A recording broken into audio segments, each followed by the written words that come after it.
हम लोग dipole moment के कंसेप्ट को समझने की कोशिश करेंगे अंडर 5 मिनट्स।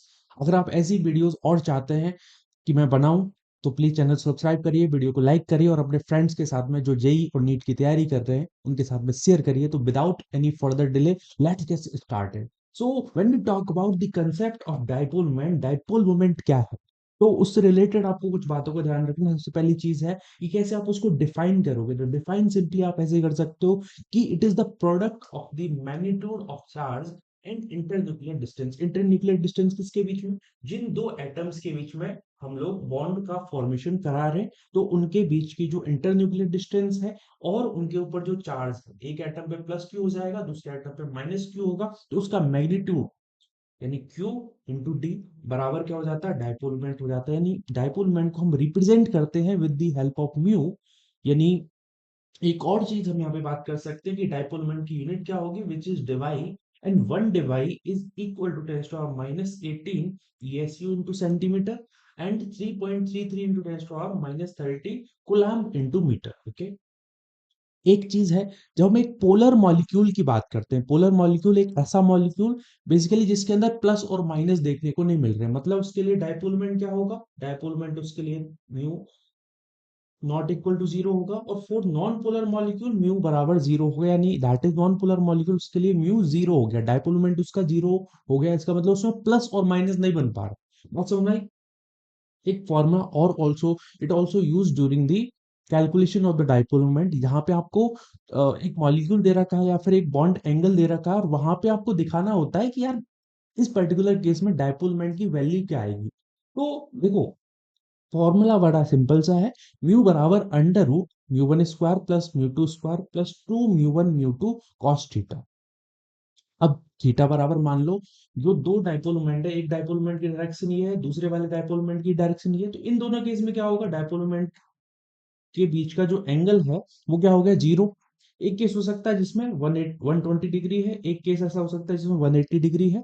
तो 0 डिग्री केस में क्या होता है, आपको अगर cos जीरो की वैल्यू पता है, रिजल्टेंट आप क्या बोल सकते हो यहाँ पे? रिजल्टेंट क्या होगा? आप सिंपली जीरो की वैल्यू पुट करो cos जीरो की, उसके अकॉर्डिंग यहाँ पर म्यू टोटल जो आएगा दैट इज 2 म्यू वन। ठीक है, थीटा अगर हम यहाँ पे 120 रखेंगे उससे क्या होगा? रिजल्टेंट म्यू वन आता है वैल्यू, म्यू टोटल जो होगा, जैसे एक तो म्यू वन है ए और बी के बीच का डाइपोल मोमेंट, और दूसरा वाला भी क्या है? म्यू और म्यू टू है, और म्यू वन बराबर म्यू टू हम यहाँ पे लिख रहे हैं। ठीक है, तो रिजल्टेंट क्या होगा? It is equal to mu one, और 180 डिग्री केस में म्यू बराबर जीरो होता है। एक इंपॉर्टेंट चीज जो आपको कभी नहीं भूलनी है, एक परफेक्ट मॉलिक्यूल या फिर एक ऐसा मॉलिक्यूल जिसकी शेप परफेक्ट है, जिसके अंदर कोई लॉन पेयर प्रेजेंट नहीं है, उसके लिए हमेशा डाइपोल मोमेंट क्या होगा? जीरो होगा, यानी that is non polar molecule. And if we talk about a molecule जिसके अंदर बॉन्ड पेयर भी है, लॉन पेयर भी है, यानी उसकी परफेक्ट शेप नहीं है, तो वेस्पर थ्योरी के अकॉर्डिंग उसको परफेक्ट मॉलिक्यूल नहीं बोल सकते, उसको परफेक्ट शेप नहीं बोल सकते। तो उसके लिए हम दोनों ही केसेस बोल सकते हैं, वो पोलर भी हो सकता है। मैंने यहाँ पे वैसे तो म्यू बराबर जीरो लिखा है, लेकिन हम यहाँ पे mu not equal to zero भी लिख सकते हैं, यानी मॉलिक्यूल पोलर भी हो सकता है and it can also be non polar. दोनों ही केसेस यहाँ पे देखने को मिल सकते हैं। अब कुछ केसेस लेके समझते हैं चीजों को कि कौन सा ऐसा मॉलिक्यूल है, या फिर दो मॉलिक्यूल के बीच में सिस और ट्रांस अगर हम देख रहे हैं, तो सिस और ट्रांस में क्या होगा? किसके अंदर पोलैरिटी होगी, किसके अंदर पोलैरिटी नहीं होगी? तो उस सिस केस में क्या होगा? मिथाइल।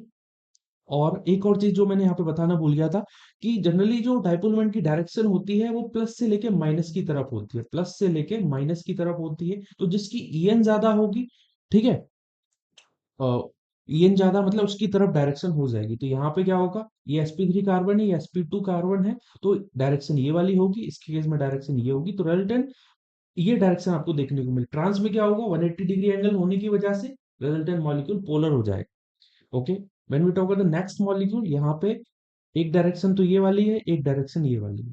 ठीक है, दूसरे केस में क्या है?